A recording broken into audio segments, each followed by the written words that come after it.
I haven't had much time lately, so this is what I've come up with for today.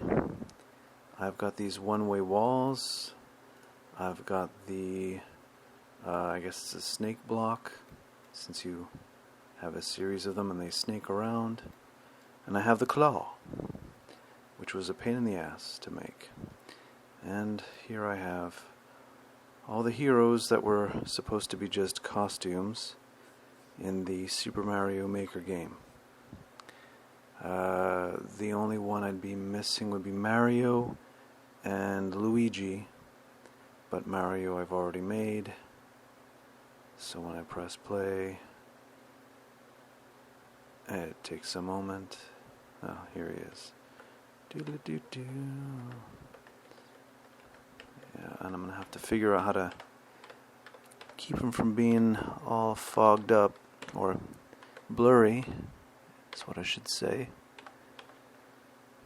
And I'll figure that out with the programming of the camera.